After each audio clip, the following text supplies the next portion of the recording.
আসসালামু আলাইকুম। আমাকে শুনতে পাচ্ছেন?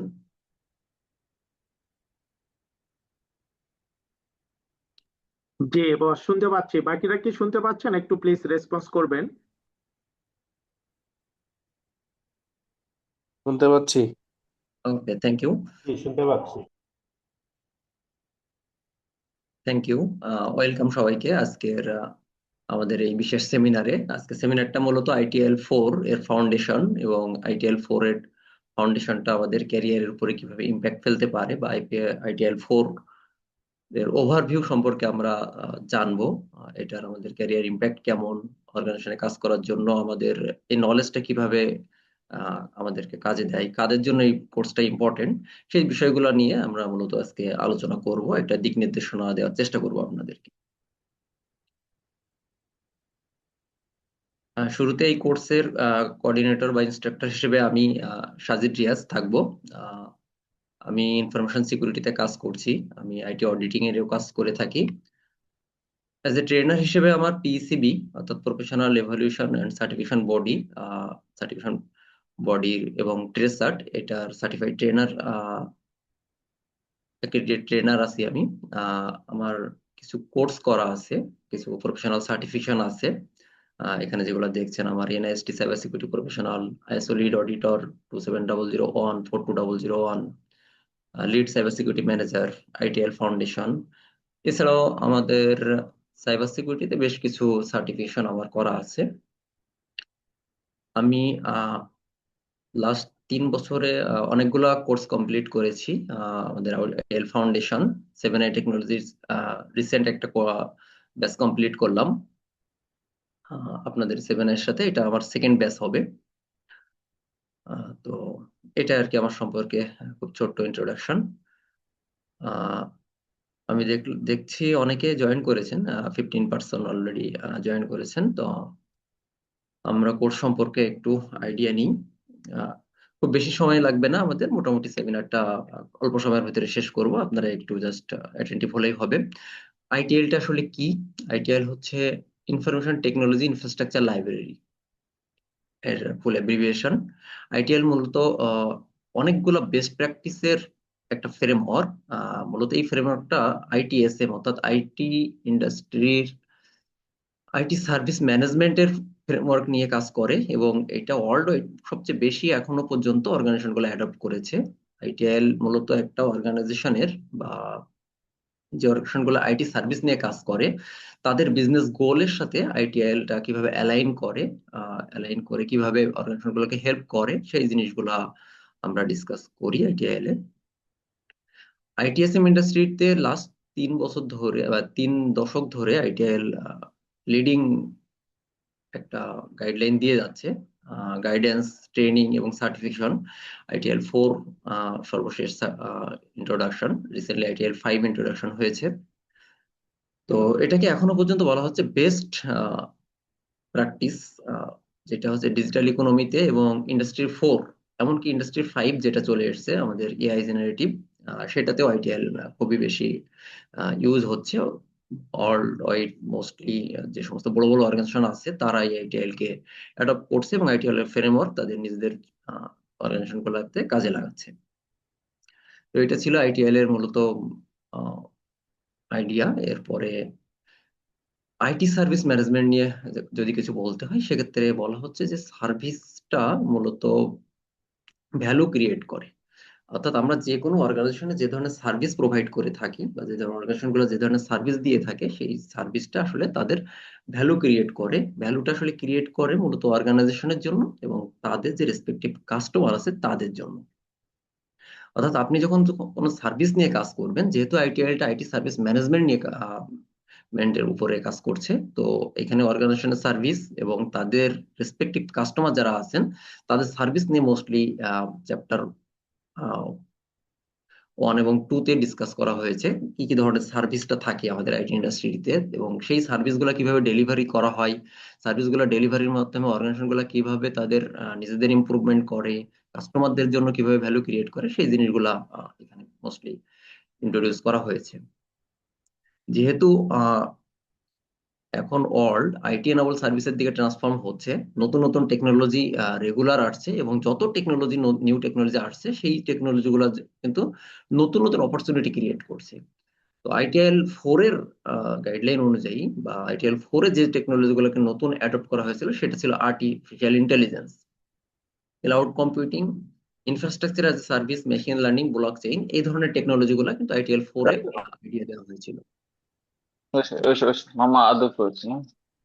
তো আইটিএল 4 এ এটার খুব বেশি করে গাইডলাইন ছিল। এরপরে বলছে যে এই যখন ট্রান্সফরমেশন হচ্ছে, নতুন নতুন ট্রান্সফরমেশন হচ্ছে আইটি ইন্ডাস্ট্রিতে, আইটি সার্ভিস ম্যানেজমেন্টের জন্য, তখন আইটিএল খুব বড় একটা ইফেক্ট এবং স্ট্র্যাটেজিক রোল প্লে করছে। তো টেকনোলজি রেগুলার আপডেট হবে, সার্ভিসটাও ইভলভ হবে, সার্ভিসটা বাড়তে থাকবে। তো আইটিআইএল অর্গানাইজেশন গুলা মোস্টলি অ্যাডপ্ট করতেছে, কারণ আইটিআইএল এর যে গাইডেন্সটা সেটা আইটি ইন্ডাস্ট্রির জন্য খুবই ইফেক্টিভ। তো আমরা একটু দেখি আইটি সার্ভিস ম্যানেজমেন্ট এবং আইটিআইএল। আমরা যখন আইটি সার্ভিস ম্যানেজমেন্টের কথা বলি তখন আইটিআইএল এর কথা আসে, আবার আইটিআইএল নিয়ে যখন ডিসকাস করি তখন আইটি সার্ভিসেস কথা আসে। তো আইটিআইএল কি একাই একমাত্র আইটি সার্ভিস ম্যানেজমেন্টের জন্য ফ্রেমওয়ার্ক, নাকি আরো কোনো ফ্রেমওয়ার্ক আছে সেই জিনিসটা? তো আইটি সার্ভিস ম্যানেজমেন্ট বলতে আমরা নর্মালি যেটা বুঝি যে সেটা হচ্ছে ইমপ্লিমেন্টেশন, ম্যানেজিং এবং ডেলিভারি করা যে কোনো ধরনের আইটি সার্ভিসকে, এবং সেটা অবশ্যই একটা স্ট্র্যাটেজিক ওয়েতে থাকবে, ইউটিলাইজ করবে পিপিটি অর্থাৎ পিপুল প্রসেস টেকনোলজি। আমরা যে কোনো সার্ভিসের জন্য, যে কোনো আইটির জন্য আমরা যেই ধরনের সার্ভিস দিয়ে থাকি, সবকিছুর সাথে একটা কথাই গুরুত্বপূর্ণ, পিপুল প্রসেস টেকনোলজি। অর্থাৎ কিছু ম্যান পাওয়ার লাগবে, কিছু রিসোর্স থাকবে, তারাই মূলত সার্ভিসটাকে ডিজাইন করবে, সার্ভিসটাকে কোঅর্ডিনেট করবে, কিছু স্ট্যান্ডার্ড প্রসেস থাকবে, এবং টেকনোলজির মাধ্যমে সার্ভিসগুলোকে ইউটিলাইজ করতে হবে। তো যখন এই পিপুল প্রসেস টেকনোলজির বেস্ট ইউটিলাইজ করা যায়, তখন কিন্তু আসলে একটা অর্গানাইজেশন তাদের ম্যাক্সিমাম ভ্যালু ক্রিয়েট করতে পারে, ভ্যালু প্রডিউস করে। তো এটাই মেইনলি আইটি সার্ভিস ম্যানেজমেন্টের মূল থিম। তো আইটি সার্ভিস ম্যানেজমেন্টের জন্য ওয়ার্ল্ড ওয়াইড অনেকগুলো রেপুটেড ফ্রেমওয়ার্ক আছে। একটা ফ্রেমওয়ার্ক তো আমরা স্টাডি করব, সেটা হচ্ছে আইটিআইএল। এরপরে কোভিড ফ্রেমওয়ার্কের কথা আমরা অনেকে জানি। কোভিড আইসেকার একটা ফ্রেমওয়ার্ক। আইএসও 20000, যেটা আইএসওর একটা ফ্রেমওয়ার্ক আছে। মাইক্রোসফটের একটা ফ্রেমওয়ার্ক আছে যেটা এমওএফ বলা হয়, মাইক্রোসফট অপারেশন ফ্রেমওয়ার্ক। সিএম এর একটা ফ্রেমওয়ার্ক আছে, অ্যাজাইল সার্ভিস ম্যানেজমেন্টের একটা ফ্রেমওয়ার্ক আছে, টোগফ এর একটা ফ্রেমওয়ার্ক আছে। এই ধরনের রিপুটেড ফ্রেমওয়ার্ক অনেকগুলো আছে আইটি সার্ভিস ম্যানেজমেন্টের জন্য। তো বলা হচ্ছে যে প্রত্যেকটা ফ্রেমওয়ার্কের একটা নির্দিষ্ট প্র্যাকটিস আছে, কিছু প্র্যাকটিসের সেট আছে, কিছু প্রিন্সিপাল আছে, কিছু গাইডলাইন আছে। তো একটা ইন্ডাস্ট্রি বা একটা অর্গানাইজেশন কোন ফ্রেমওয়ার্কটা ইউজ করবে সেটা আসলে ডিপেন্ড করে তাদের অর্গানাইজেশনের মিশন, ভিশন, অর্গানাইজেশনের গোল, অর্গানাইজেশনের রেপুটেশন বা নিডস কি, অর্গানাইজেশনের কনটেক্সটটা কেমন, তার উপরে ডিপেন্ড করে আসলে কোন ফ্রেমওয়ার্কটা সে অর্গানাইজেশন আসলে চুজ করবে। এমনও দেখা যায় যে একটা অর্গানাইজেশনের জন্য তারা এই ফ্রেমওয়ার্ক গুলোর কম্বিনেশন করে, অর্থাৎ কাস্টমাইজ করে তাদের নিজেদের মতো করে তাদের রিকোয়ারমেন্ট অনুযায়ী ফ্রেমওয়ার্ক গুলো ব্যবহার করতে পারে। এমন কোনো কথা বলা নেই যে এটা হচ্ছে একটা অর্গানাইজেশন শুধুমাত্র আইটিআইএল ব্যবহার করতে পারবে, কোভিড বা অন্যগুলো ব্যবহার করতে পারবে না, এরকম না। তাদের রিকোয়ারমেন্ট অনুযায়ী তারা যদি চায় তো এই ফ্রেমওয়ার্ক গুলো কাস্টমাইজ করে তারা ব্যবহার করতে পারে। তো বারবারই একই কথা বলা হচ্ছে যে আইটিআইএলটা এতগুলো ফ্রেমওয়ার্কের ভিতরে সবচেয়ে বেশি এখনো পর্যন্ত অলরেডি ইন্ডাস্ট্রি গুলো অ্যাডপ্ট করেছে, এবং সেটা আরো বেশি অর্গানাইজেশন গুলো ইউজ করতেছে সামনে। ইভলিউশনটা কিরকম আইটিআইএল, কখন হিস্ট্রিটা আমরা একটু যদি দেখার চেষ্টা করি। 1980s এর দিকে ইউকে গভর্নমেন্টের সিসিটি অর্থাৎ সেন্ট্রাল কম্পিউটার টেলিকমিউনিকেশন এজেন্সি, এটার মেইনলি গভর্নমেন্টের কিছু আইটি সার্ভিসের জন্য তারা একটা ফ্রেমওয়ার্ক তৈরি করে। তারা একটা কিছু চিন্তা ভাবনা করে যে এই আইটি সার্ভিসের জন্য কোনো একটা গাইডলাইন বা কোনো কিছু একটা নির্দিষ্ট প্রসিডিউর থাকলে বেশি ভালো হয়, তখন এই আইটিএল এর কনসেপ্টটা তারা নিয়ে আসে। এরপরে এটা ভার্সন হিসেবে আসলে রিলিজ হয় যখন, সেটা হচ্ছে আইটি সার্ভিসকে ফোকাস করে স্ট্যান্ডার্ড ধরা আইটি সার্ভিস ম্যানেজমেন্টকে। 1989-এ ভার্সন 1 আইটিএল রিলিজ হয়। এরপরে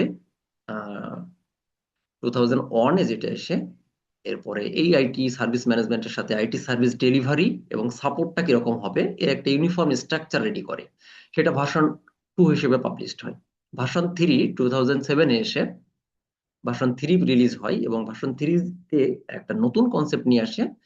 প্রত্যেকটা সার্ভিসের একটা লাইফ সাইকেল থাকে এবং আইটি সার্ভিসের জন্য আইটিএল এর সার্ভিস লাইফ সাইকেলটা কেমন সেই জিনিসটাকে তারা ইমপ্রুভ করে। ভার্সন 3-র একটা এক্সটেনশন নিয়ে আসে 2011-এ। সেটাতে ক্লারিফাই করে বিজনেসের সাথে কিভাবে আইটি কে অ্যালাইনমেন্ট করা যায়।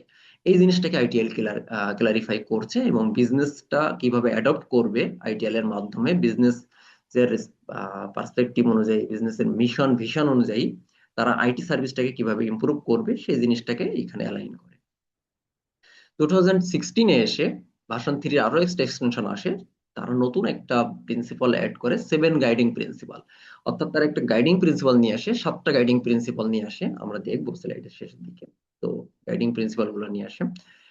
সর্বশেষ যেটা এতদিন পর্যন্ত ছিল সেটা হচ্ছে ভার্সন 4 2019-এ এসে, অর্থাৎ চতুর্থ শিল্প বিপ্লব বা ফোর্থ ইন্ডাস্ট্রিয়াল রিভলিউশনের সাথে অ্যালাইন করে আইটি সার্ভিসটার কিভাবে ভ্যালু ক্রিয়েট করে, সার্ভিস ভ্যালু সিস্টেমটা কিভাবে এই চতুর্থ শিল্প বিপ্লবের সাথে অ্যালাইন করা যায় সেই জিনিসের একটা গাইডলাইন আইটিএল নিয়ে আসে এখানে। তো এটা ছিল সর্বশেষ ভার্সন, ভার্সন 4।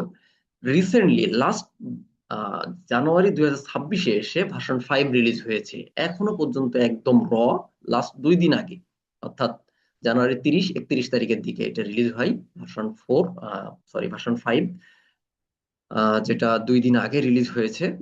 এবং এখনো পর্যন্ত ভার্সন 4 এবং ভার্সন 5 দুটোই ইন্ডাস্ট্রিতে এখনো আছে। কিছু মেজর চেঞ্জ এখানে আসে নাই।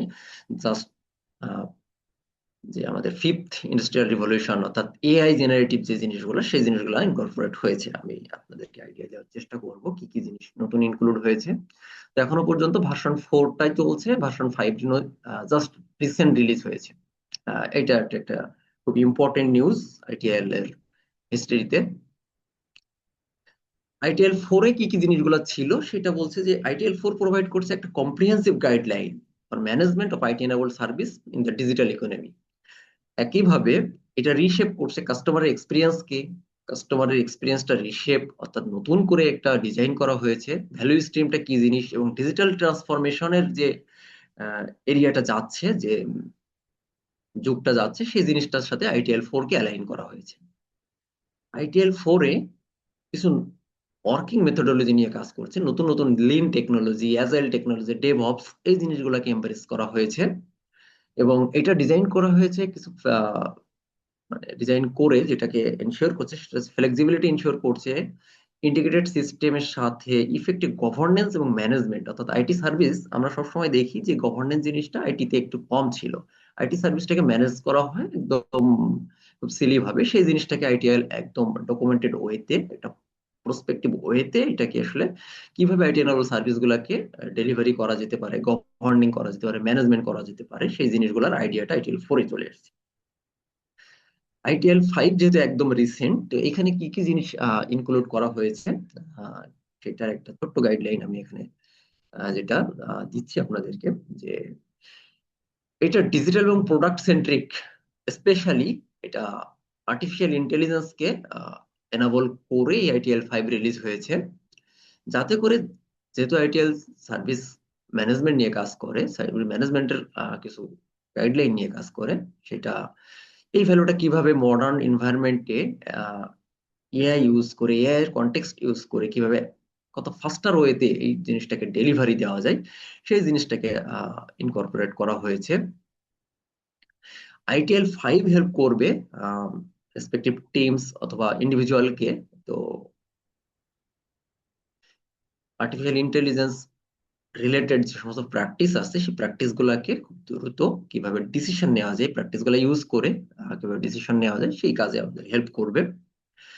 ইউজার এবং কাস্টমার এক্সপিরিয়েন্সকে এটাকে আরো গুরুত্ব দেওয়া হয়েছে এবং কিভাবে এটা ভ্যালু ক্রিয়েট করবে সেই জিনিসটার আইডিয়া দেওয়া হয়েছে। ডিজিটাল প্রোডাক্ট এবং সার্ভিস ম্যানেজমেন্ট সম্পর্কে আরো ক্লিয়ারলি এখানে ডিসকাস করা হয়েছে। ক্যাপাবিলিটিস অফ আর প্র্যাকটিস নিয়ে তেমন কোনো চেঞ্জ আসে নাই। নতুন যেটা আসে এআই গভর্নেন্স, অর্থাৎ এতদিন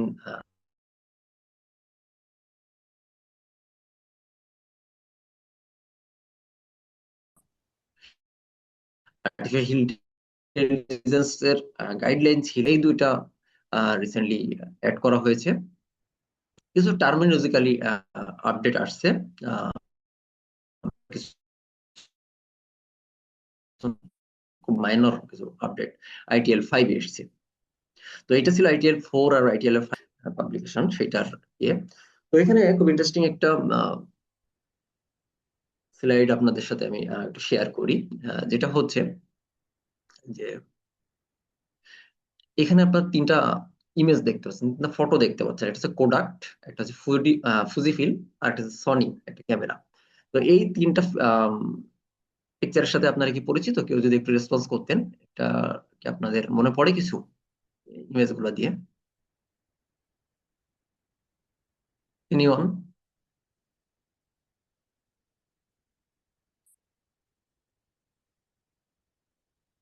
নওশাদ আহমেদ ভাই লিখেছেন ইয়েস। এনিওয়ান এনিওয়ান যদি একটু অ্যান্সার দিতেন যে এই ইমেজ গুলো আসলে আপনাদের কোনো স্মৃতি বা এর সাথে কোনো আপনাদের কোনো মেমোরি আপনারা রিকল করতে পারেন কিনা?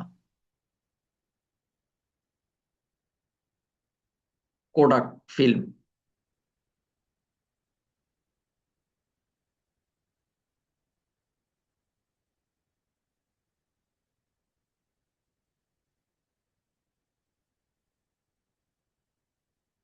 আমাকে শুনতে পাচ্ছেন?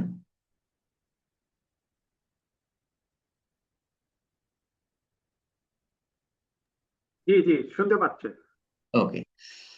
তো আমি বলি তাহলে, কেউ যেহেতু রেসপন্স করছে না, কোডাক ছিল একটা ফিল্ম ইন্ডাস্ট্রিতে সবচেয়ে বেশি ইউজড ফিল্ম এর, যে আমরা তখন যে ক্যামেরাতে যে ছবি তুলতাম সেটার যে ফিল্ম ইউজ করা হতো, ম্যানুয়াল ফিল্ম, সেই ফিল্মটা। এবং এই ফিল্ম ইন্ডাস্ট্রিতে কোডাক ছিল নাম্বার ওয়ান। তো সাথে ফুজি ফিল্মও ছিল। আমরা যারা নাইনটিজ এর আগে, তারা আসলে তখন যে ম্যানুয়াল ক্যামেরা, অ্যানালগ ক্যামেরা যেটা ছিল সেটাতে ফিল্ম ইউজ করা হতো। একটা ফিল্মে 36 থেকে 40টার মতো সেকশন ছিল, 40 থেকে 40টার মতো ছবি তোলা যেত। প্রত্যেকটা ফিল্মে একটা একটা করে ছবি বা ফটো ক্যাপচার করা যেত। যখন টেকনোলজি অ্যাডপশন হচ্ছে, নতুন টেকনোলজি দিকে আসলো, কোডাক কোম্পানি চিন্তা করলো যে তারা তো এখনো পর্যন্ত ওই সময়ের মার্কেটে বেস্ট নাম্বার ওয়ান ইন্ডাস্ট্রি এই ফিল্মে। তো তাদের আসলে যে রেপুটেশন, তাদের যে পরিমাণ ইউজেস বা যে পরিমাণ আহ, চাহিদা, সেটা কখনো কমবে না, তারা এরকম একটা চিন্তা ভাবনা করেছিল। কিন্তু দেখা গেল যখন ডিজিটাল ক্যামেরা আস্তে আস্তে মার্কেটে আসা শুরু করলো, এই সনির কথা আপনাদের মনে থাকবে, সনি অনেক আগেই ডিজিটাল ক্যামেরা রিলিজ করেছে।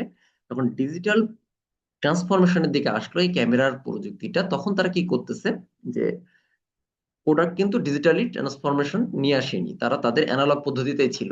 অন্যদিকে যারা ডিজিটালের সাথে মিলে গেলে, ডিজিটাল টেকনোলজিটাকে অ্যাডপ্ট করলো, তারা কিন্তু ইন্ডাস্ট্রিটা সার্ভাইভ করলো। আলটিমেটলি যখন ডিজিটাল টেকনোলজি মোটামুটি আপডেট হয়ে গেল, ইন্ডাস্ট্রিগুলো অ্যাডপ্ট করলো, সবাই ডিজিটাল ক্যামেরার দিকে ঝুঁকে গেল, তখন এই অ্যানালগ ক্যামেরা আস্তে আস্তে মার্কেট থেকে চাহিদা কমে গেল। এবং কোডাক্ট হচ্ছে এটা সবচেয়ে বড় উদাহরণ যে তারা কিন্তু ইন্ডাস্ট্রিতে আর সার্ভাইভ করতে পারেনি। তখন তারা ইউএসএ গভর্নমেন্টের কাছ থেকে একটা লোন বা এরকম কিছু নিয়ে তারা তাদের ইন্ডাস্ট্রিকে বাঁচিয়ে রাখার জন্য মোটামুটি তারা অন্য কোনো বিজনেসে চলে যায়। আমি যতদূর জানি তারা মেডিসিন বিজনেস বা এই ঔষধ শিল্প, এই ধরনের বিজনেসের দিকে চলে যায়। কারণ তারা এই টেকনোলজি অ্যাডপ্ট করতে পারে নাই বা করে নাই। তাদের, তারা ভাবছিল যে তাদের রেপুটেশন কখনোই কমবে না, তাদের চাহিদা কখনোই কমবে না। কিন্তু একটা সময় দেখা যাচ্ছে টেকনোলজি আপডেটের সাথে সাথে আমরা যদি নিজেদেরকে আপডেট না করি, নিজেদের সার্ভিসকে আপডেট না করি, টেকনোলজিকে অ্যাডপ্ট না করি, তখন আমরা মার্কেটে থাকতে পারবো না। একইভাবে এখন যেমন আর্টিফিশিয়াল ইন্টেলিজেন্সের যুগ এসছে, যারা এআই কে অ্যাডপ্ট করবে না, এআই ইউজ করবে না, তারা কিন্তু আস্তে আস্তে পিছিয়ে যাবে। তো এই জিনিসটাই আমি আপনাদেরকে এখানে আইডিয়া দেওয়ার চেষ্টা করছিলাম। একইভাবে যদি আমরা যে হিস্ট্রিটা দেখলাম, আইটিএল এর রেভলিউশনটা, মার্কেট, ইন্ডাস্ট্রি যেভাবে চেঞ্জ হচ্ছে, আইটি এনাবল সার্ভিস যেভাবে আপডেট হচ্ছে, তারা আস্তে আস্তে নতুন নতুন আইডিয়া মার্কেটে নিয়ে আসছে, নতুন নতুন টেকনোলজি মার্কেটে নিয়ে আসছে, নতুন নতুন গাইডলাইন নিয়ে আসছে, এবং আমাদেরকে সেইভাবে আপডেট হচ্ছে হচ্ছে আমাদের অর্গানাইজেশন গুলো সেভাবে আপডেট হচ্ছে। তো এটাই ছিল আইটিএল এর ইম্পর্টেন্সটা বোঝানোর একটা স্লাইড। এরপরে যেটা, আহ, কোন কোন অর্গানাইজেশন গুলা আইটিএল ফ্রেমওয়ার্ক, আমি বারবার বলছিলাম যে অনেক বড় বড় ইন্ডাস্ট্রি আইটিএল কে অ্যাডপ্ট করছে। তো আমি একটা আইডিয়া দেওয়ার চেষ্টা করছি এখানে, যে লার্জ, মিডিয়াম এবং স্মল কোম্পানি, এই ধরনের organisation, IBM, Microsoft, Amazon, Cisco আমরা অনেকে ইউজ করে থাকি। এই ধরনের অর্গানাইজেশন গুলা কিন্তু আইটিএল ফ্রেমওয়ার্ককে অ্যাডপ্ট করেছে। এরপরে দেখা যাচ্ছে ন্যাশনাল বা লোকাল গভর্নমেন্ট বা অ্যাডমিনিস্ট্রেশন, অর্থাৎ ইউকে গভর্নমেন্টের ডিজিটাল সার্ভিসের, United state department of defence, এই ধরনের এজেন্সিগুলা এই আইটিএল ফ্রেমওয়ার্কটাকে তাদের আইটি সার্ভিসের জন্য অ্যাডপ্ট করেছে। ইউনিভার্সিটি, বড় বড় ইউনিভার্সিটি গুলা এডুকেশন সিস্টেমে কিন্তু হার্ভার্ড ইউনিভার্সিটি, অক্সফোর্ড ইউনিভার্সিটিতে এই যে আইটিএল ফ্রেমওয়ার্কটা অ্যাডপ্ট করেছে। এরপরে non governmental organisation, Red Cross, তারপর হু, ওয়ার্ল্ড হেলথ অর্গানাইজেশন, এই ধরনের যে এজেন্সি গুলো আছে বা এই ধরনের যে অর্গানাইজেশন গুলো আছে তারাও আইটিএল অ্যাডপ্ট করছে। জাস্ট এখানে আমরা ছোট করে দেখানোর চেষ্টা করলাম যে এখানে দেখছি যে অলমোস্ট সব ধরনের অর্গানাইজেশন, স্মল মিডিয়াম থেকে শুরু করে এডুকেশনাল সেকশন, তারপরে defence section, non government organisation, সবাই আইটিএল ফ্রেমওয়ার্কটাকে অ্যাডপ্ট করছে, বড় বড় অর্গানাইজেশন গুলা। তো এটা আসলে মেইনলি সাইজের উপরে ডিপেন্ড করে না, ডিপেন্ড করে আসলে অর্গানাইজেশন বা কোম্পানি গুলা তাদের রিকোয়ারমেন্টের উপরে ডিপেন্ড করে তারা আইটিএল এর অ্যাডপ্ট করবে কিনা সেটার জানান। বিজনেসের জন্য আইটিএল কতটুকু ইম্পর্টেন্ট সেটা নিয়ে যদি আমি একটু বলার চেষ্টা করি, এটা আসলে একটা পাওয়ার হাউস হিসেবে কাজ করে। আইটি এবং অপারেশন, আমরা সবসময় জানি অপারেশনরা আইটি হেল্প ছাড়া চলতে পারে না, আর আইটি সার্ভিসটা দেওয়া হয় অপারেশনের রিকোয়ারমেন্ট অনুযায়ী। তো আইটিআইটা একটা দুইজনের একটা কোলাবোরেশন, পাওয়ার হাউস কোলাবোরেশন বলা হচ্ছে। সার্ভিস ডেলিভারিকে আইটিএল ইমপ্রুভ করে, আইটিএল এর নলেজটা যদি থাকে। রিস্ক এবং ডিসরাপশনটাকে রিডিউস করার জন্য আমরা আইটিএল এর নলেজটাকে ইউজ করতে পারি। আইটিএলটাকে যদি প্রপারলি অ্যাডপ্ট করা যায় তাহলে কস্ট, অ্যাসেট এবং ভ্যালু, এইগুলোর ভিজিবিলিটিটা আমাদের সামনে আসে। কাস্টমার স্যাটিসফ্যাকশন এবং সার্ভিস ডেলিভারিটা ইমপ্রুভমেন্ট এর সুযোগ থাকে। আইটি সার্ভিসটা আরো বেশি স্টেবল, আইটি এনভায়রনমেন্টটা আরো বেশি স্টেবল হয়।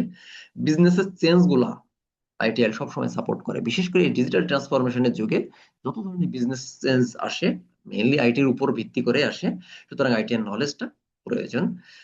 আর যে রিসোর্স আছে সেটা আমরা ম্যান থেকে শুরু করে, টেকনোলজি থেকে শুরু করে, ইনফ্রাস্ট্রাকচার থেকে শুরু করে, সেগুলোর ম্যাক্সিমাম ইউজ কিভাবে করা যায় সেটা কিন্তু আইটিএল আমাদেরকে গাইড করে থাকে। তো এটা ছিল বিজনেসের জন্য কিভাবে ইম্পর্টেন্ট। এখন আমরা যারা আছি আমাদের জন্য আইটিএল ইম্পর্টেন্ট কিনা, আমরা এখানে অনেকগুলো রোল আছে, আমরা এই ধরনের রোল গুলাতে কাজ করি। কেউ আইটি অ্যানালিস্ট হিসেবে কাজ করছি, বিজনেস অ্যানালিস্ট হিসেবে কাজ করছি, প্রজেক্ট ম্যানেজার হিসেবে কাজ করছি, আইটি ম্যানেজার হিসেবে কাজ করছি, কেউ আমরা সাপোর্ট লেভেলে কাজ করি, সাপোর্ট আইটি সাপোর্টে কাজ করি, সফটওয়্যার ডেভেলপমেন্টে যারা আছেন অর্থাৎ সফটওয়্যার ডেভেলপার যারা আছেন, আমরা আইটি কনসালটেন্সি করি। এই ধরনের রোল যারা আমরা প্লে করি তাদের জন্য আইটি সার্টিফিকেশনটা খুবই ইম্পর্টেন্ট। আইটিতে ডিরেক্টর হিসেবে কাজ করছি, delivery manager, service manager, sales এবং মার্কেটিং এ আমাদের প্রি সেলস, টেকনো সেলস, এই ধরনের অনেকগুলো অপরচুনিটি আছে। সেইখানে কিন্তু আইটি সার্ভিসটা খুবই ইম্পর্টেন্ট, আমাদেরকে হেল্প করতে পারে।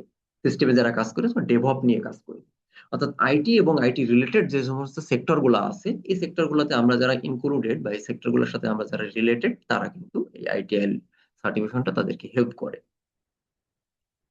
তো কেন আমরা আইটিএল সার্টিফিকেশনটা করব, এটা আসলে সার্টিফিকেশনটা করলে যেটা হয় আপনার গ্লোবালি একটা রিকগনিশন আপনি পেয়ে গেলেন, গ্লোবালি জব মার্কেটে আপনার একটা অপরচুনিটি ক্রিয়েট হলো, আপনার যে স্কিলটা আছে সেই স্কিলটা আর একটু ইনহ্যান্স হলো। স্কিল ইনহ্যান্সের সাথে দুটা জিনিস ইম্পর্টেন্ট, একটা হচ্ছে প্রমোশন এবং আরেকটা হচ্ছে গ্রোথ, সাথে আমাদের স্যালারির একটা ইফেক্ট থাকে। আমাদের প্রোডাক্টিভিটিটা ইমপ্রুভ হচ্ছে, অর্থাৎ আমি যদি নতুন একটু নলেজটা, নতুন টেকনোলজি সম্পর্কে আমার একটা আইডিয়া থাকে, একটা ভালো ফ্রেমওয়ার্ক সম্পর্কে আমার একটা আইডিয়া থাকে, আমার ডে টু ডে যে টাস্ক আমরা করি আমাদের জবের পার্সপেক্টিভে, আমাদের ডেস্ক জব জন্য, সেটার সাথে আমাদের আরেকটু ইমপ্রুভ করা যায়। আইটিএল এর যে কমিউনিটি আছে এই কমিউনিটিতে আমরা অ্যাক্সেস পাই, অর্থাৎ নতুন কোনো টেকনোলজি চলে আসলে, যে আইটিএল 4 থেকে 5 আসলো, এই 5 আসার আগে যে ট্রানজিশনে কি কি আসতে যাচ্ছে, নতুন কি অ্যাডপ্ট হচ্ছে বা টেকনোলজি এখন কি হচ্ছে, যখন আমরা বিভিন্ন কমিউনিটিতে যাই বা কমিউনিটিতে আমাদের অ্যাক্সেস থাকে তখন কিন্তু আমরা অটোমেটিক্যালি কিছু আপডেট পাই, কাজের ফ্লেক্সিবিলিটি আসে, আমাদের কমিউনিকেশনটা আরেকটু ইমপ্রুভ হয়, কমিউনিকেশন স্কিলটা, এবং আমাদের ফিউচারের জন্য আমরা একটু প্রিপারেশন নিতে পারি। এবং আইটি ইন্ডাস্ট্রিতে বেস্ট প্র্যাকটিস গুলোর সাথে আমরা ইনকর্পোরেট করতে পারি। এটা কিছু এক্সাম্পল আসলে আপনাদের সামনে আমি প্রেজেন্ট করার চেষ্টা করেছি। আইটিএল সার্টিফিকেটটা কেন ইম্পর্টেন্ট বা আমাদেরকে কিভাবে হেল্প করতে পারে সেই জিনিসটা। এটা বেশ আগের একটা স্লাইড। প্রথম দিকে যখন আমি আইটিএল কোর্স স্টার্ট করেছিলাম তখন অলরেডি 2 বছর 3 বছর আগের একটা স্লাইড, যে জব মার্কেটে আসলে স্যালারি রেঞ্জটা কিরকম। একটা সোর্স ছিল যে Glassdoor, pay scale, bureau of labour statistics, এই ধরনের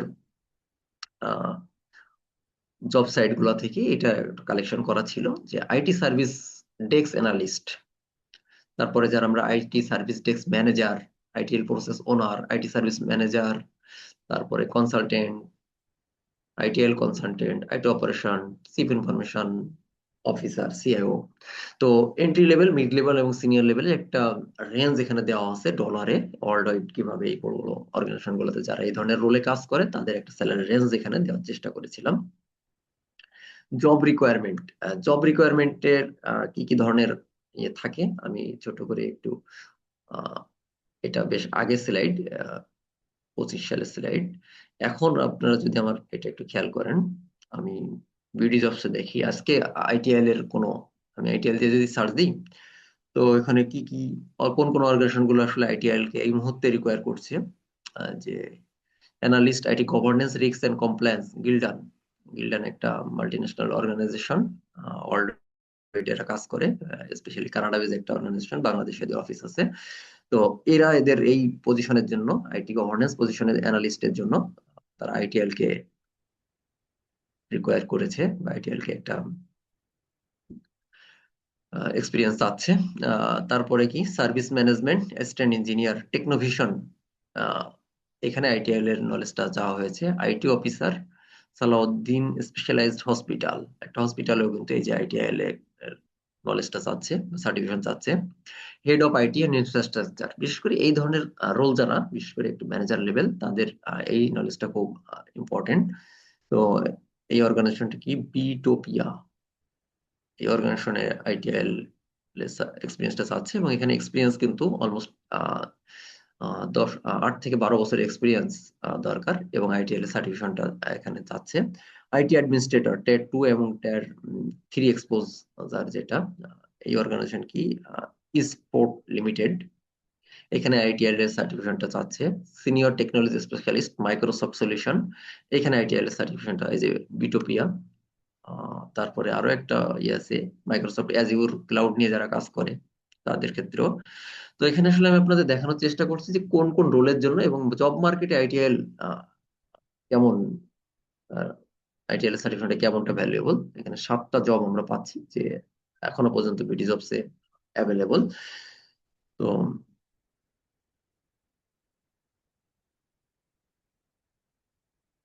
সরি,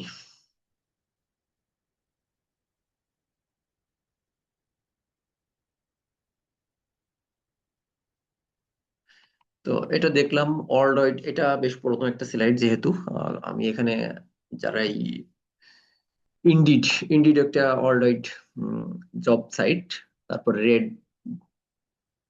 রিডকো.ইউকে, এই ধরনের জব সাইট গুলাতে দেখেন কোন কোন রোলের জন্য আইটিএল এর এক্সপিরিয়েন্সটা চাচ্ছে বা আইটিএল এর সার্টিফিকেশনটা চাচ্ছে। IT customer specialist, senior analyst application support, senior desktop engineer, incident manager, senior analyst service desk manager IT, remote জবের ক্ষেত্রেও আছে এখানে, auditor, IT support engineer, IT help desk lead. তো এই ধরনের রোলে আমরা যারা কাজ করি, আমরা এখানে যারা পার্টিসিপেন্ট আছি, আমার মনে হয় সবাই আমরা কম বেশি এই ধরনের রোল গুলোতেই কাজ করছি। তো এই ধরনের রোল গুলোতে কাজ করতে আমাদের আইটিএল এর এক্সপিরিয়েন্সটা অনেক জায়গায় রিকোয়ার করেছে। ইউএনএইচসিআর এর আইটি এনাবল সার্ভিসের সার্ভিস ম্যানেজমেন্টের জন্য, বা আইটি রিলেটেড অপারেশনের যে রোল গুলো আছে, সেইখানেও কিন্তু আইটিএল এর এক্সপিরিয়েন্সটা বা আইটিএল এর সার্টিফিকেশনটা চাওয়া হয়। আইটিএল এর সার্টিফিকেশনের লেভেল আছে কয়েকটা, 4টা লেভেলে আইটিএল সার্টিফিকেশনটা, আইটিএল 4 এ নিয়ে এসেছে, আইটিএল 5 এ অলমোস্ট সেম আছে। 4টা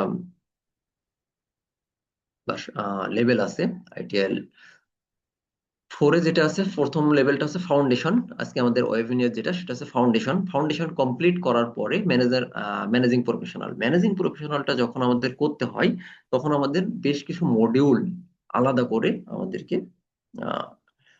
স্টাডি করা লাগে, বা 4টা মডিউল কমপ্লিট করতে হয়। এবং এটাকে বলে ITIL specialist, create, deliver, support, drive stakeholder value, high velocity IT এবং ডিরেক্ট প্ল্যান ইমপ্রুভমেন্ট। অর্থাৎ আমরা যদি এই 4টা আইটিএল স্পেশালিস্ট মডিউল কমপ্লিট করি, বা এই 4টা এক্সাম দিই, 4টা এক্সাম দেওয়ার পরে কিন্তু আইটিএল ম্যানেজিং প্রফেশনাল সার্টিফিকেটটা পাওয়া যায়।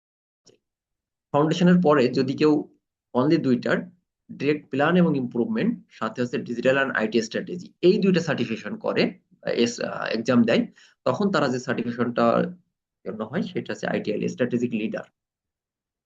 আর এই সবগুলা করার পরে যে সার্টিফিকেশনটা পাওয়া যায় সেটা হচ্ছে আইটিএল মাস্টার। তো এই হচ্ছে 4টা লেভেল। এই 4টা লেভেল সার্টিফিকেশন কমপ্লিট করলে আপনি আইটিএল এর ফুল সার্টিফিকেশন গুলো কমপ্লিট হবে। তো যেহেতু আমাদের আইটিএল ফাউন্ডেশন নিয়ে আজকের ওয়েবিনারটা, আমরা ফাউন্ডেশন নিয়ে কথা বলছি। আইটিএল ফাউন্ডেশন এক্সামে কি কি থাকে? সার্টিফিকেশনের জন্য প্রথমে এখানে কিছু প্র্যাকটিস সেশন থাকে, কুইজেস থাকে, রিডিং ম্যাটেরিয়ালস পাওয়া যায়। ট্রেনিংটা আমাদের এই জিনিসগুলোর মাধ্যমে হবে। আমরা প্রথমে হচ্ছে প্র্যাকটিসের সেশন করব, প্রত্যেকটা সেশনে কুইজ টেস্ট করব আমরা।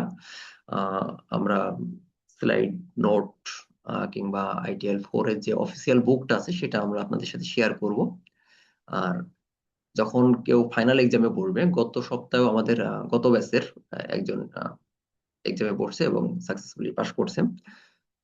তো এই এক্সামে বসার আগে আমি 2টা প্রিপারেশন টেস্ট নিয়ে থাকি, এবং এক্সামে বসার জন্য আমাদের 7i টেকনোলজি যে ভাইরা আছেন ওনারা আপনাদেরকে হেল্প করবেন। তো ট্রেনিং এবং সার্টিফিকেশন বডি কারা? এটা মেইনলি এক্সেলোস। এক্সেলোস হচ্ছে একটা গ্লোবাল বেস্ট প্র্যাকটিস, বিভিন্ন সেক্টরে গ্লোবাল বেস্ট প্র্যাকটিসের একটা সার্ভিস প্রোভাইডার। এক্সেলোস মেইনলি রিকোয়ার করেছে পিপুল চার্টকে। পিপুল চার্ট হচ্ছে এক্সাম নেয় এবং অ্যাক্রেডিটেশন সার্ভিসটা ডেলিভারি করে, সার্টিফিকেশনটা ডেলিভারি করে। এবং 7i local training provider, 7i technology, ওনাদের মাধ্যমে আপনারা এক্সাম দিতে পারবেন। ওনারা এই কোর্স কমপ্লিট করার পরে একটা কোর্স কমপ্লিশন সার্টিফিকেট আপনাদেরকে দিবে এবং এক্সাম সাপোর্টে আপনাদেরকে হেল্প করবে।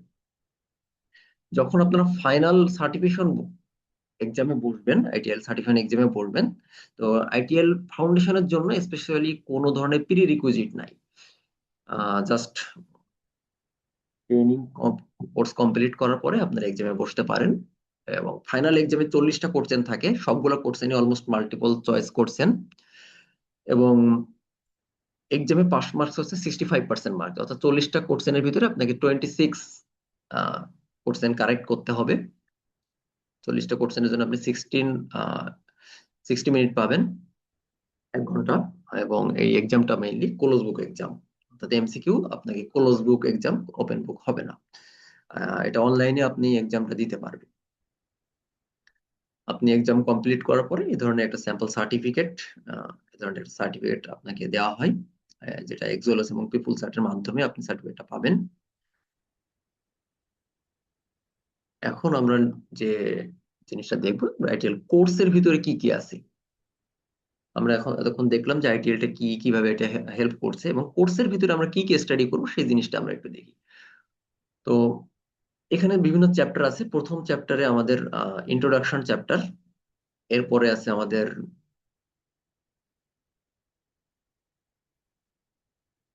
সার্ভিস ম্যানেজমেন্ট, কি কনসেপ্ট গুলো আছে, কি কনসেপ্ট গুলোর ভিতরে আমরা আইটিএল এর যে সমস্ত কি কনসেপ্ট আছে সেইগুলার ওভারভিউ, সার্ভিস ম্যানেজমেন্টের জন্য কি কি টার্মিনোলজি আমাদের ইউজ করতে হয়, কি কি গাইডলাইন আমাদেরকে দেখতে হয়, এই জিনিসগুলো এখানে আমরা দেখবো। এরপরে চ্যাপ্টার আছে গাইডিং প্রিন্সিপাল, 7টা গাইডিং প্রিন্সিপাল, কিভাবে এই অর্গানাইজেশন গুলো এই গাইডিং প্রিন্সিপাল গুলোকে অ্যাডপ্ট করবে এবং তাদের আইটি সার্ভিস ম্যানেজমেন্টের সাথে অর্গানাইজেশন গুলো কিভাবে এই নলেজটা মাধ্যমে তারা সার্ভিসটা ডেলিভার করবে, সেই জিনিসটাই গাইডিং প্রিন্সিপালে দেওয়া আছে। একটা অর্গানাইজেশন গুলো এই গাইডিং প্রিন্সিপাল ফলো করলে মোটামুটি তাদের আইটি সার্ভিস বা আমাদের পার্সোনাল যারা ইন্ডিভিজুয়াল যারা আছি তাদের আরো সুবিধা হয়। 4টা ডাইমেনশন আছে, 4টা ডাইমেনশন গুলা কি কি, এই ডাইমেনশন গুলা কিভাবে কাজ করে, এইগুলো আমাদের স্টাডি করতে হবে।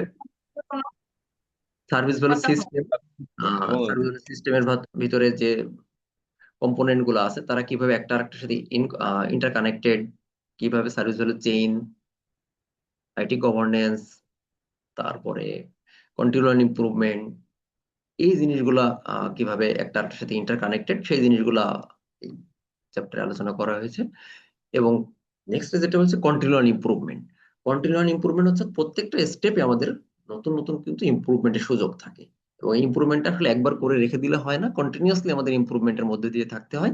সেই জিনিসটা হচ্ছে এই কন্টিনিউয়াল ইমপ্রুভমেন্ট সেকশনে আলোচনা করা হয়েছে। এবং সব শেষে আইটিএল 4-এ 34টা বেস্ট প্র্যাকটিস, এই 34টা বেস্ট প্র্যাকটিস কি কি আমি পরে বলছি।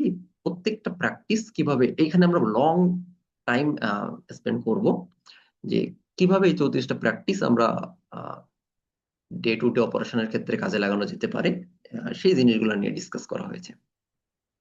তো কোর্সের আউটলাইন হিসেবে আইটিএল এই কোর্সটা মেইনলি 2 days কোর্স, অর্থাৎ ফুল ডে আমরা হিসাব করলে সেটা 16 ঘন্টার একটা কোর্স।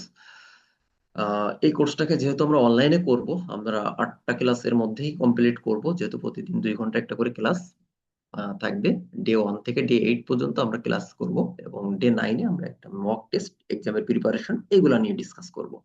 প্রথম ক্লাসে যেটা থাকবে সেটা হচ্ছে কি কনসেপ্ট অফ সার্ভিস ম্যানেজমেন্ট, এরপরে যেটা বলছিলাম 4টা ডাইমেনশন নিয়ে আমরা ডিসকাস করব। সার্ভিস হলো সিস্টেম কিভাবে কাজ করে, গাইডিং প্রিন্সিপাল কিভাবে কাজ করে, এই জিনিসগুলো প্রত্যেকটা আমরা চ্যাপ্টার 4-এ সার্ভিস হলো সিস্টেমের ভিতরে এই টপিকগুলো আছে। এবং চ্যাপ্টার 5 যেটা সেটা হচ্ছে এই general management practice, service and technological management practice, এটা 3টা আলাদা ক্লাস থাকবে, যার উপরে আমরা এই আইটিএল ম্যানেজমেন্ট প্র্যাকটিসটা নিয়ে কাজ করব। কিছু কিছু ক্ষেত্রে হয় কি, কোনো কোনো দিন 2 ঘন্টার চেয়ে একটু বেশি আমাদের স্টাডি করা লাগতে পারে, কোনো কোনো দিন একটু আগেও আমাদের শেষ হয়ে যেতে পারে। এটা রিকোয়ারমেন্ট অনেক সময় আমরা আমাদের মতো করে কাস্টমাইজ করে নিব। এবং এটা যেটা হয় যে লার্নিং সেশনের ভিতরে যখন আমরা ক্লাসগুলো শুরু করি, ওই দিনের শুরু শিডিউলটা কি আমরা শেয়ার করি, কি কি লার্নিং অবজেক্টিভ থাকবে, ওই সেকশনগুলো আমরা কিভাবে স্টাডি করব, মডিউলের আউটলাইন ডিসকাস করার পরে নলেজ চেক, সিনারিও বেসড কিছু কোশ্চেন থাকবে, কিছু প্র্যাকটিক্যাল থাকবে। প্র্যাকটিক্যালে আমরা কিছু কেস স্টাডি করব, যাতে আমাদের আন্ডারস্ট্যান্ডিংটা আরো বেশি ইনডেপথ জানতে পারি। তারপর শেষে কি কি স্টাডি করলাম, যদি কখনো প্রয়োজন হয় কিছু শর্ট হোমওয়ার্ক থাকতে পারে, কিছু এক্সারসাইজ থাকতে পারে।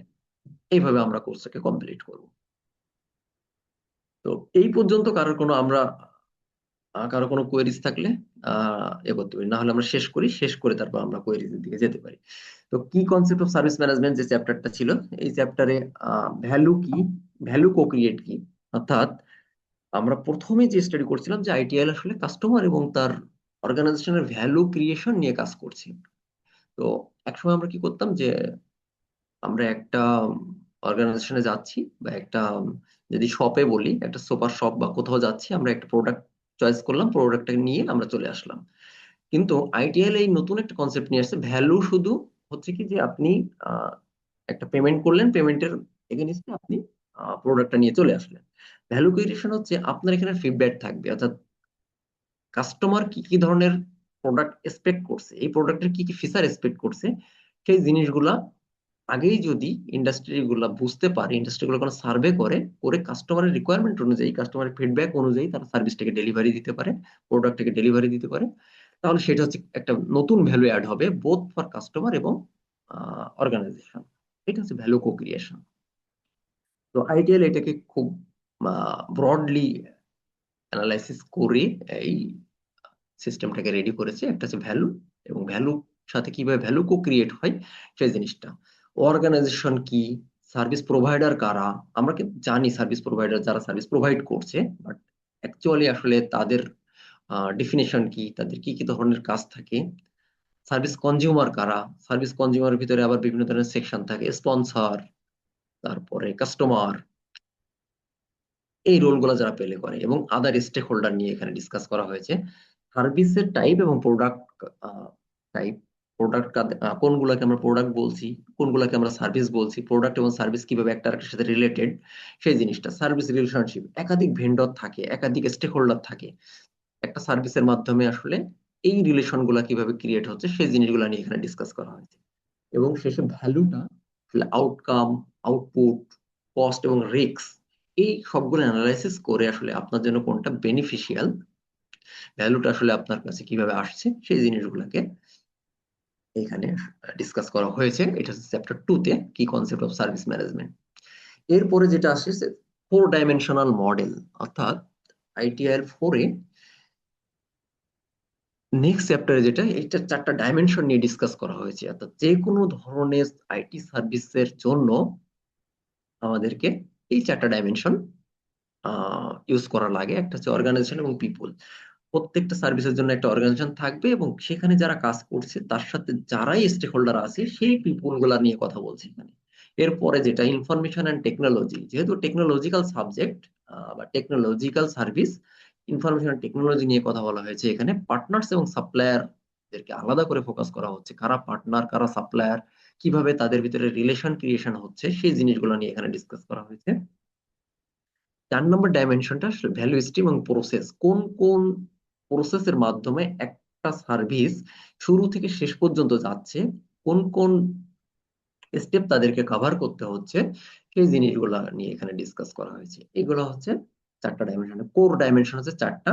এর সাথে কিছু এক্সটার্নাল ফ্যাক্টর আছে, অর্থাৎ আমরা শুধু অর্গানাইজেশন থাকলেই হবে না, পিপল থাকলে হবে না, টেকনোলজিকে অ্যাডপ্ট করলাম, আমাদের পার্টনার সাপ্লায়ার আছে, আমাদের প্রসেস টেকনোলজি ভ্যালু স্ট্রিম সবই আছে।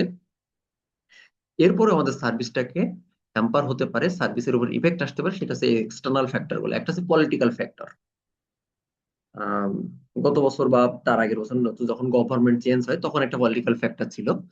ওই সময়ে আইটি সার্ভিস বা আইটি ইন্ডাস্ট্রি কিভাবে ট্রানজিশনের মধ্যে গেছে বা বিজনেসটা কেমন হচ্ছে তার উপরে ডিপেন্ড করে কিন্তু পলিটিক্যাল ফ্যাক্টর। সামনে নির্বাচন, নির্বাচনের সময় ইন্ডাস্ট্রি গুলোর উপরে কি ধরনের ইফেক্ট আসতে পারে, নতুন গভর্নমেন্ট আসলে কি ধরনের ইফেক্ট আসতে পারে, ইন্ট্রিমের সময় কি ধরনের ইফেক্ট আসতে পারে, নানান ধরনের সিনারিও ঘটতে পারে। এটা হচ্ছে পলিটিক্যাল ফ্যাক্টর। ইকোনমিক ফ্যাক্টর এর সাথে related, social factor, technological factor, অর্থাৎ টেকনোলজি চেঞ্জ হচ্ছে। দেখেন এখন এআই চলে আসছে, 4th ইন্ডাস্ট্রিয়াল রেভলিউশনের সাথে সাথে এখন 5th-এর দিকে চলে আসছে। তো এআই টেকনোলজি আসলে কি কি ধরনের রেভলিউশন হতে পারে এখানে, সেই জিনিসগুলো নিয়ে ডিসকাস করা হবে। লিগাল ফ্যাক্টর এবং ইনভায়রনমেন্টাল ফ্যাক্টর।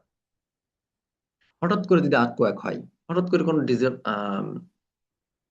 ডিজাস্টার হয়, তো কি কি ধরনের ইম্প্যাক্ট আসতে পারে, সেই জিনিসগুলো, এগুলোকে বলা হচ্ছে এই 6টা আছে এক্সটার্নাল ফ্যাক্টর। এই 6টা এক্সটার্নাল ফ্যাক্টর নিয়েও এখানে ডিসকাস করা হয়েছে। সার্ভিস ভ্যালু সিস্টেমের জন্য আহ, কিভাবে একটা প্রোডাক্ট তার অপরচুনিটি এবং ডিমান্ড থেকে ভ্যালু ক্রিয়েট করছে। সার্ভিস ভ্যালু সিস্টেম হচ্ছে সেই জিনিসটা, একটা কিছু কম অ্যাক্টিভিটিস হয় এখানে, কিছু ধরনের কম্পোনেন্ট থাকে, যে কম্পোনেন্ট গুলো আসলে কিভাবে একটা আরেকটার সাথে ইউনাইটেডলি কাজ করবে, কাজ করে ভ্যালু ক্রিয়েশনের মাধ্যমে সার্ভিসটাকে ডেলিভারি করবে, সেই জিনিসগুলো এখানে ডিসকাস করা হয়েছে। এখানে বেস্ট প্র্যাকটিস নিয়ে কথা বলা হয়েছে, গাইডিং প্রিন্সিপাল কি কি, গভর্নেন্স কি কি, সার্ভিস হলে চেইনটা কি, সার্ভিস হলে চেইনের কি কি কম্পোনেন্ট সেখানে আলাদা আছে, আরো 6টা কম্পোনেন্ট আছে সেখানে, কন্টিনিউয়াস ইমপ্রুভমেন্টটা কিভাবে হবে, আইটি গভর্নেন্সটা কি জিনিস, এই সার্ভিস হলো সিস্টেমের মধ্যে এগুলো ডিসকাস করা হয়েছে। আলাদা একটা ক্লাসে থাকবে এটা। 7টা গাইডিং প্রিন্সিপালের কথা আমরা বলছিলাম। 7টা গাইডিং প্রিন্সিপাল আসলে কি কি? স্টার্ট হোয়ার ইউ আর, অর্থাৎ আপনি যখন কোনো কাজ শুরু করবেন, যখন কোনো আইটি সার্ভিস নিয়ে কাজ করবেন, ডেভেলপমেন্ট নিয়ে যখন কাজ করবেন, তখন আপনি কোথা থেকে শুরু করবেন, আপনার ফাইনাল টার্গেটটা কি, ফোকাস কোথায়, তারপরে হচ্ছে কিভাবে আপনি আইটারেটিভ ওয়েতে ফিডব্যাক নিয়ে নিয়ে কাজ করবেন, আপনার কাজকে ভিজিবল করবেন কিভাবে, কিভাবে কোলাবোরেটলি কাজ করবেন এবং আপনার কাজটাকে প্রমোট করবেন কি করে। এই একটা সবগুলো আলাদা আলাদা principle. Think and work holistically. এরপরে বলছে keep it simple and practical, practical ওয়েতে, হোলিস্টিক ওয়েতে আপনাকে কাজ করতে হবে। এই গাইডিং প্রিন্সিপালটা আপনাকে সেই জিনিসটার আইডিয়া দিবে। এবং সবশেষে অটোমাইজেশনের যে সিস্টেমটা, অটোমাইজেশনের দিকে আমরা কিভাবে নিয়ে আসবো, ম্যানুয়াল সিস্টেম থেকে কিভাবে অটোমেটিক সিস্টেমে আসবে, এটাকে কিভাবে অপটোমাইজ করতে হবে, সেই জিনিসগুলো নিয়ে এই গাইডিং প্রিন্সিপাল গুলোতে ডিসকাস করা হয়েছে।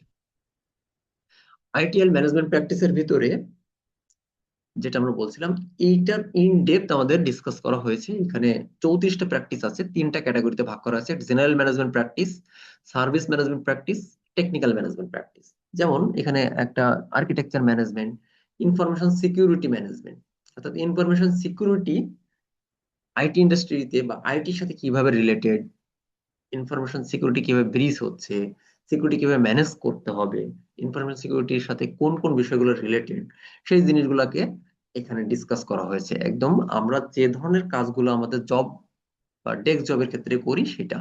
এরপরে আইটি অ্যাসেট ম্যানেজমেন্ট, একদম সার্ভিস ম্যানেজমেন্টের ভিতরে আপনি একটা আইটি অ্যাসেট যখন আপনার ইন্ডাস্ট্রিতে আসছে, আপনার অর্গানাইজেশন আসছে, তো সেটার শুরুতে আপনি একটা সার্ভার কিনলেন। সার্ভারটা আপনি যখন রিসিভ করলেন, রিসিভের পর থেকে আপনি কি করবেন, এই অ্যাসেটের টোটাল লাইফ সাইকেল কিরকম হবে, অ্যাসেটটা আসলে আপনি কোন পারস্পেক্টিভে ইউজ করবেন, অ্যাসেটটা কোথায়, আপনি লোকেশনটা কি হবে, অ্যাসেটের ওনার কারা হবে, অ্যাসেটটাকে কিভাবে আপনি ক্যাটাগরাইজ করবেন।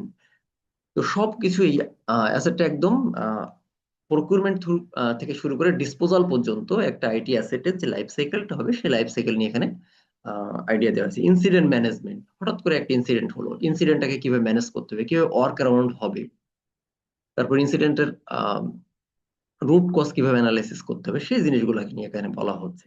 সার্ভিস ডেস্ক, তারপর service design, service continuity management, deployment management, এই ধরনের বিভিন্ন প্র্যাকটিস যারা আছে, সাপ্লায়ার ম্যানেজমেন্ট। তো এই প্র্যাকটিস গুলা প্রত্যেকটা আমাদেরকে ইন ডেপথ, এই আমরা এর আগের যে চ্যাপ্টার গুলো, আগের যে স্টাডি গুলো ছিল, সেটা হচ্ছে কনসেপ্ট গুলা নিয়ে, এবং কনসেপ্ট গুলা কিভাবে প্র্যাকটিক্যালি আমরা ইউজ করব সেইগুলা এই ক্লাসগুলোতে। তো এটা ছিল মূলত আইটিএল এর একটা ছোট ওভারভিউ। এখন আপনাদের করছেন যে কোনো আইটিএল 4। বস, আমি ছোট্ট একটা স্লাইড শেয়ার করি, করার পর সরি তাহলে সরি আমরা কোশ্চেনের দিকে চলে যাই। আপনি একটু স্ক্রিন শেয়ারটা একটু স্টপ করেন, আমি জাস্ট 2 মিনিট সময় নেব আপনাদের কাছে, তারপর আপনাদের টেকনিক্যাল কোশ্চেন বা আপনাদের কোর্স রিলেটেড অনেকটা কোশ্চেন প্লিজ। আমার স্লাইডে ক্লিয়ার হয়ে যাবে। একটু প্লিজ সবাই একটু 2 মিনিট একটু অপেক্ষা করবেন।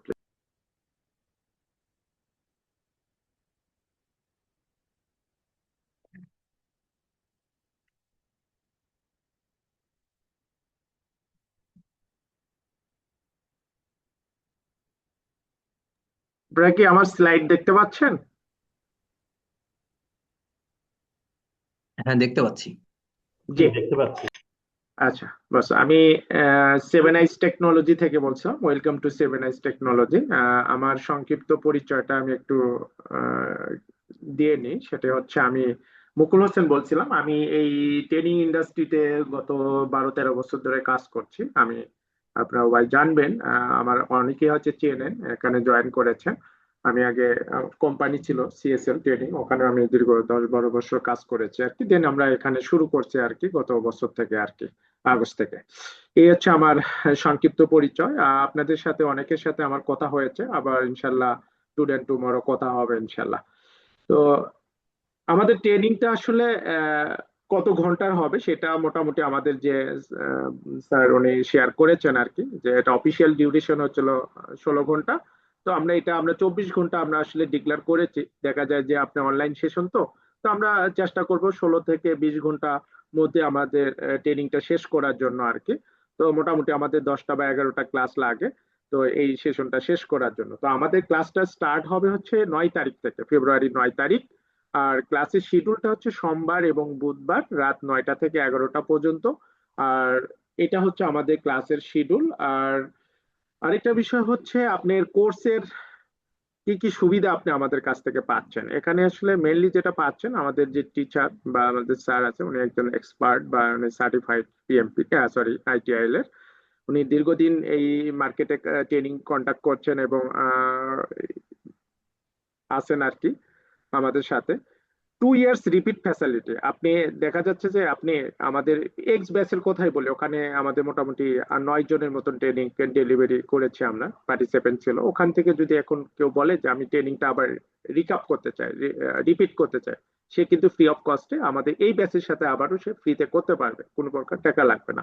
তো এইটা হচ্ছে আমাদের রিপিট ফ্যাসিলিটি। আর রেকর্ড, এই যে প্রতিটা সেশন আমাদের রেকর্ড হবে। হ্যাঁ, আপনি হয়তো বা কোনো কারণে 10 মিনিট বা 20 মিনিট লেটে জয়েন করেছেন, বা কোনো কারণে অফিসিয়াল কারণে বা ব্যক্তিগত সমস্যার কারণে আপনি জয়েন করতে পারলেন না, আমাদের এই সেশনটা ফুললি রেকর্ডেড হবে।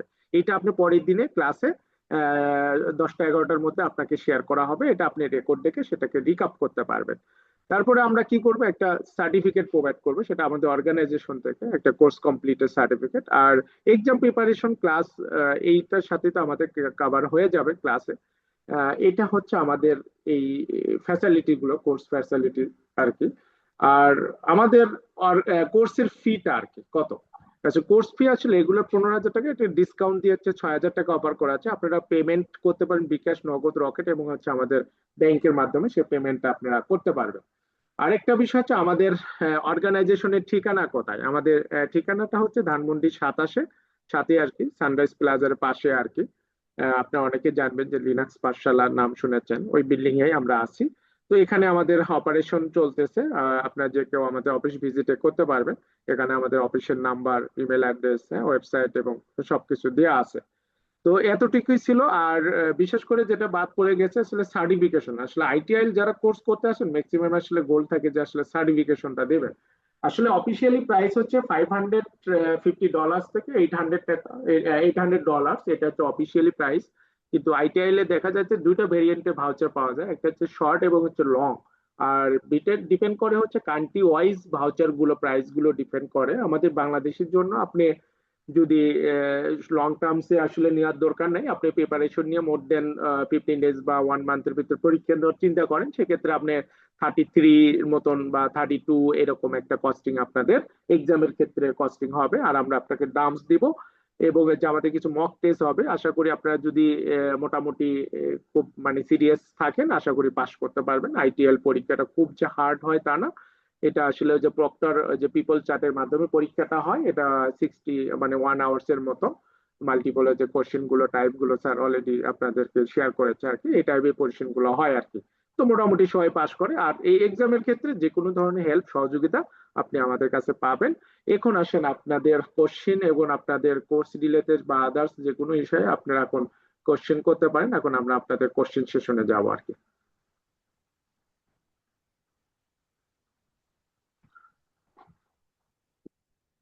আরেকটা জিনিস, চ্যাট বক্সে আমি একটা রেজিস্ট্রেশন লিংক দিয়েছি, দয়া করে সবাই একটু রেজিস্ট্রেশন করে দেবেন, যাতে আপনারা অনেকে হয়তো বা বিভিন্ন জায়গা থেকে জয়েন করেছে, আপনাদের সাথে যাতে আমরা কমিউনিকেশন করতে পারি, কোর্স বিষয় নিয়ে আরো ডিসকাস বা ডিটেলস আলোচনা করতে পারি। তো দয়া করে একটু রেজিস্ট্রেশনটা করবেন আর কি। আর এখন আপনাদের কোর্স রিলেটেড বা যে কোনো বিষয়ে আপনি কোশ্চেন করতে পারেন। এখন আপনারা কোশ্চেন গুলো অ্যান্সার আমরা দেবো আর কি।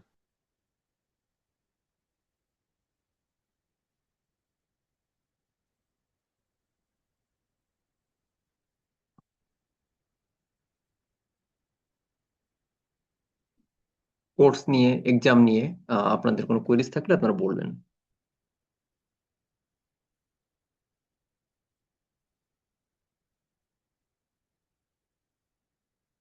সার্টিফিকেশন নিয়ে।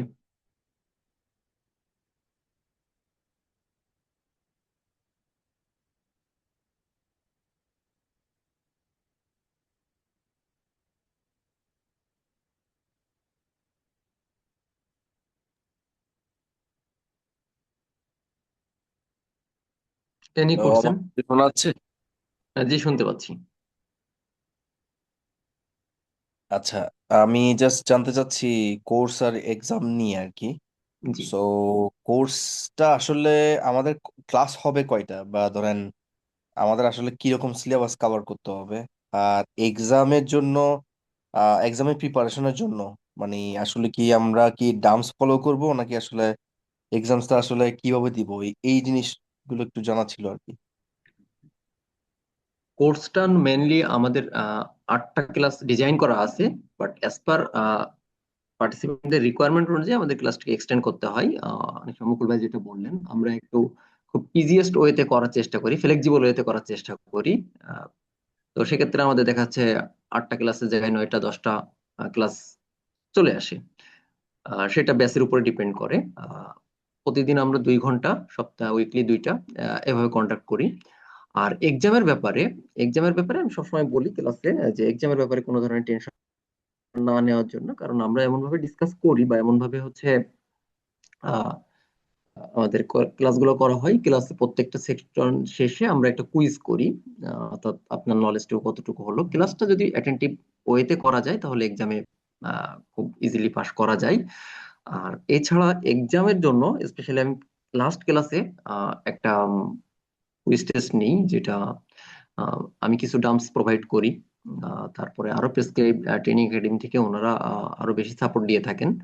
তো এটাই আর কি, এক্সামের জন্য খুব একটা প্রবলেম হয় না এখনো পর্যন্ত। আমার ট্রেনিং ক্যারিয়ারে আমি লাস্ট 3 বছর ধরে সিএসএল, 7i, আরো দু একটা আছে। তো এখনো পর্যন্ত কেউ এখনো পরীক্ষায় ফেল করে নাই। আর একটা চমৎকার জিনিস আছে, পরীক্ষাটা রিটেক দেওয়া যায়, যদিও কারোর এখনো পর্যন্ত আমার জানা মতে রিটেকের প্রয়োজন হয় নাই, রিটেকটা ফ্রি অফ কস্টে, যেটা বলতে ভুলে গেছি আমি স্লাইডে। তো ফার্স্ট টাইম যদি কেউ ফেল একটা করে। আরেকটা কোশ্চেন বস, আমি বলি আপনাকে, এটা আসলে কি সার্টিফিকেশনের ভ্যালিডিটি আসলে exact কতদিন, বা এটা কি মাইক্রোসফটের মতন ওই রকম কি না? আমার আসলে এটা আহ, একটু হ্যাঁ, এটা একটা কোশ্চেন গুরুত্বপূর্ণ করে কোয়েরি। যে। সার্টিফিকেশনের ভ্যালিডিটি যেটা, এর আগ পর্যন্ত আমি যখন সার্টিফিকেশন করেছিলাম, আমাদের সময় ভ্যালিডিটিটা ওরা প্রোভাইড করে না, অর্থাৎ নো এক্সপায়ারিটি। বাট এখন কিন্তু 3 বছরের জন্য ভ্যালিডিটি করছে। অর্থাৎ এই 3 বছর একটা সার্টিফিকেশন করলে 3 বছরের জন্য, যেটা সিসিএনএ তে যেমন আছে, তারপর ইসি কাউন্সিলের সার্টিফিকেশন গুলা একইভাবে এখানেও 3 বছর একটা সার্টিফিকেট, যখন আপনি এক্সাম দিবেন পাশ করবেন 3 বছরের জন্য। এর সাথে কিছু ওয়েবিনিয়ার হয়, যেটা পিপুল সার্টের মাধ্যমে, অনেকগুলো ওয়েবিনিয়ার এক্সেলেস এর মাধ্যমে ওয়েবিনিয়ারে আপনারা যদি পার্টিসিপেট করেন, বা নতুন কোনো প্রোগ্রাম যেটা পিপুল সার্টের মাধ্যমে অথবা পেমেন্টের মাধ্যমে, যেটা হচ্ছে কন্টিনিউয়াস এডুকেশনের মধ্যে আছেন, এগুলো যদি আপনি প্রোভাইড করেন, সাবমিট করেন, দেন আপনার সার্টিফিকেশন এক্সটেন্ড হতে পারে। এটাই আর কি। আচ্ছা, এটা এক্সটেন্ড বলতে ধরেন 3 বছর যদি থাকে ভ্যালিডিটি, যেমন মাইক্রোসফটের যে সার্টিফিকেশন গুলো ওইগুলো তো 1 বছরেই ভ্যালিডিটি থাকে, এবং নেক্সটে যখন আমি এক্সটেন্ড করি তখন আসলে ওগুলো ফ্রি অফ কস্টে এক্সটেন্ড করা যায়। বাট আইটিএল এর ক্ষেত্রে কিরকম আর কি? ফ্রি অফ কস্টে নেক্সট 3 বছরের পরে। আচ্ছা, তার মানে 3 বছরের যদি শেষ হয়ে যায় এরপর আমার থেকে আবার এক্সাম দেওয়া লাগবে? বাট এক্সাম ওই, জি। আপনি অনেক সময় হয় কি যে আপনি আপার লেভেলের এক্সাম দিতে পারেন। নর্মালি আইটিএল ফাউন্ডেশন করার পরে নেক্সট টাইম আবার ফাউন্ডেশন করার প্রয়োজন হয় না, আপনি আইটিএল স্পেশালিস্টের দিকে যেতে পারেন। সেক্ষেত্রে আপনার কিন্তু ওই সার্টিফিকেশন আপনার করা লাগে না নর্মালি। মানে রি এক্সাম না দিয়ে আপনি পরের স্টেপটা কমপ্লিট করতে পারেন। মানে ফাউন্ডেশন, আমরা আচ্ছা, যেটা স্লাইডের কথা বলেছিলাম, ফাউন্ডেশনের পরে আপনি স্ট্র্যাটেজিক লিডার অথবা ম্যানেজিং প্রফেশনাল, এই সার্টিফিকেশন গুলো করা ভালো। আচ্ছা। তখন তো আপনি ওকে। নতুন করে আবার নতুন 3 বছরের জন্য আপনার এক্সপায়ার ডেট পেয়ে গেলেন আর ভ্যালিডিটি পেয়ে গেলেন। আচ্ছা, বুঝতে পারছি। এখন এক্সাম গুলো কি মানে এক্সামের প্যাটার্নটা কিরকম? মানে এমসিকিউ তো বেস হবে ডেফিনেটলি যদি হয়, আবার এক্সাম গুলো আমরা কি বাসায় দিতে পারবো নাকি আমাদের কোনো সেন্টার গিয়ে দেয়া লাগবে? এক্সাম মানে পিপুল সার্টিফিকেট যেহেতু অনলাইন এক্সাম, আপনি চাইলে বাসায় দিতে পারেন। যারা ঢাকাতেই আছেন, আমি সবসময় সাজেস্ট করি মুকুল ভাইয়ের সাথে কন্ট্যাক্ট করে ওনাদের সেন্টারে যে এক্সাম দিলে আপনাদের আরো ভালো লাগবে, কারণ ওখানে পরিবেশটা ওরকমই ক্রিয়েট করা আছে। কারণ বাসাতে আপনি এক্সাম দিচ্ছেন, একজন চলে আসলো, বাসাতেও দেওয়া যাবে, এক্সাম সেন্টারে যেও দেওয়া যাবে।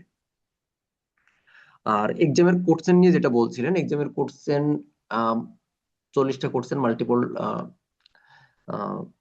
চয়েস করছেন, কিন্তু কিছু থাকে অনলি ডেফিনেশন, যেমন সার্ভিস ম্যানেজমেন্টের ডেফিনেশন কি, ভ্যালুর ডেফিনেশন কি,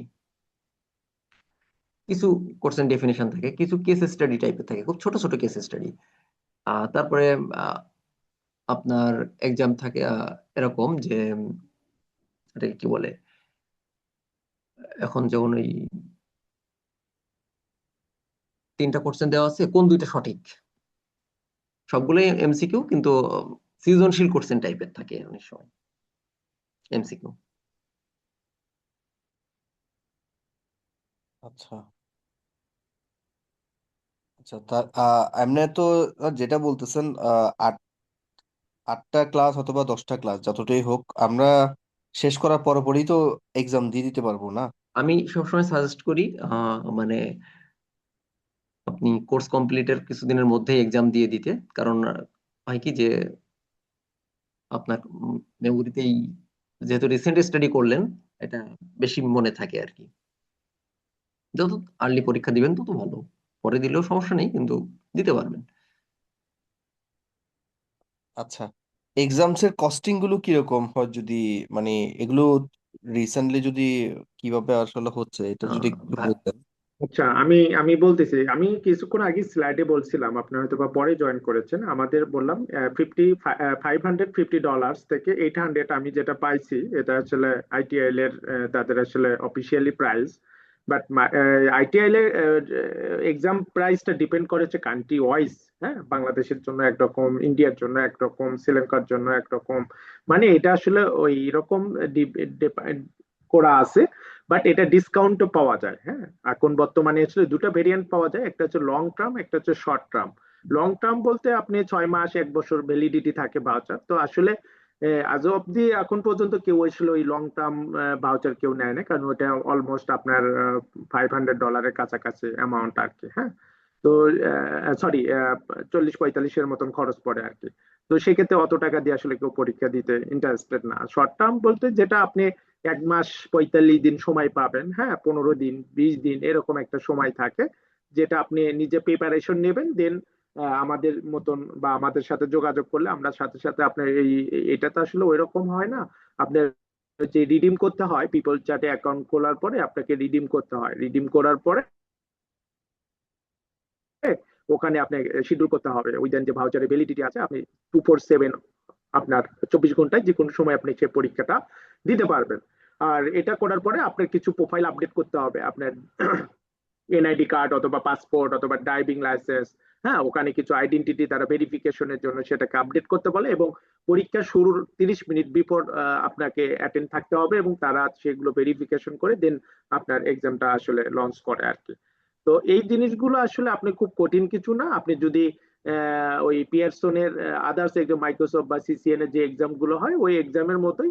বাট ওনারা কি করছেন, পিয়ারসনের ভিউর মাধ্যমে নিচ্ছে, আর এরা নিচ্ছে হচ্ছে পিপল চার্টের মাধ্যমে। ডিফারেন্স এতটুকুই, কিন্তু থিম সব সেম, একই জিনিস, একই সবকিছু। প্রক্টর আসবে, আপনার সাথে কথা বলবে, দেখবে, ভেরিফাই করবে, তো এটাই হচ্ছে পরীক্ষা। আর আমরা যে ডাম্পস কোশ্চিন দিব, এইটা পড়লেই মোটামুটি আপনি পাস করতে পারবেন। হ্যাঁ,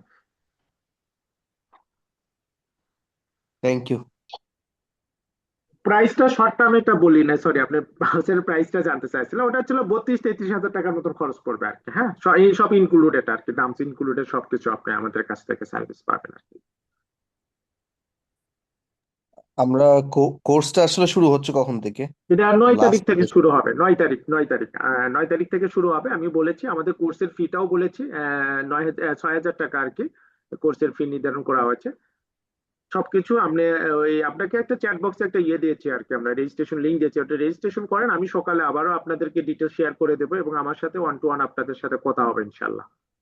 এই বিষয় নিয়ে আরো বিস্তারিত কথা হবে, সমস্যা নেই। আপনি আরো কিছু জানার থাকলে বা বাকিরা আপনাদের যদি কোনো কোশ্চেন থাকে একটু প্লিজ বলবেন, তাহলে আমরা জন্য বেটার হয়, কারণ বাকিরা তো আসলে কোনো রেসপন্স করছেন না।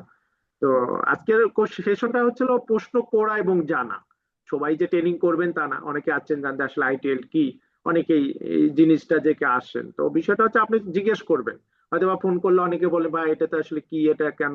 তো আজকে যেহেতু আমাদের স্যার আছেন, উনি আরো বিস্তারিত আপনাদেরকে এই প্রশ্নগুলো অ্যান্সার দিতে পারবেন, সেটা আসলে আমি দিতে পারবো না। ঠিক আছে, তো সেক্ষেত্রে আপনারা মন খুলে প্রশ্ন করতে পারেন।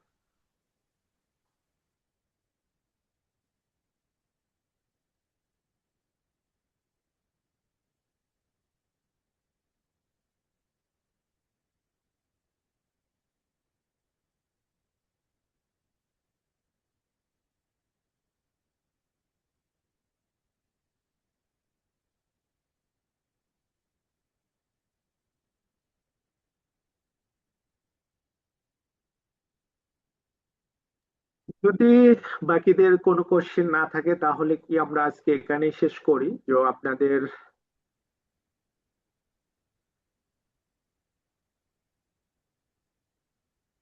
হ্যাঁ ভাই, আমরা তাহলে যদি হ্যাঁ, কারো তাহলে কোশ্চেন না আমরা, থাকে আমরা শেষ জি, করতে পারি। তাহলে শেষ করতে পারি, এটাই আর কি। তো আপনারা আজকে আগ্রহ নিয়ে আজকে আমাদের সেশনে অংশগ্রহণ করার জন্য আপনাকে অসংখ্য ধন্যবাদ। তো ইনশাল্লাহ আপনারা যারা আমাদের সাথে কন্টিনিউ করবেন, অবশ্যই কথা হবে ইনশাল্লাহ। আপনাদের সাথে অনেকেরই আমার কথা হয়েছে। আমাদের একটা অফলাইন সেশন করার কথা ছিল ডে লং 2 দিনে, বাট আসলে আনফরচুনেটলি পার্টিসিপেন্ট না পাওয়ার কারণে আমরা সেটা কন্টিনিউ করতে পারি নাই। তো সবারই আসলে মুভমেন্ট আসলে অনলাইনে, অনেকে আবার চাই আসলে ডিফারেন্ট ফিজিক্যালি আর কি। তো আসলে আমরা চাই সব দিকেই শুরু করার জন্য, আসলে পাসপোর্টে আসলে পার্টিসিপেন্ট না হলে আসলে আমরা কোনো দিকেই শুরু করতে পারি না আর কি, এটাই। তো যাই হোক, আজকে আমরা তাহলে এখানেই শেষ করছি। সবাইকে শুভরাত্রি। কথা হবে ইনশাল্লাহ নেক্সট 9 তারিখে। থ্যাংক ইউ সবাইকে, আসসালামু আলাইকুম।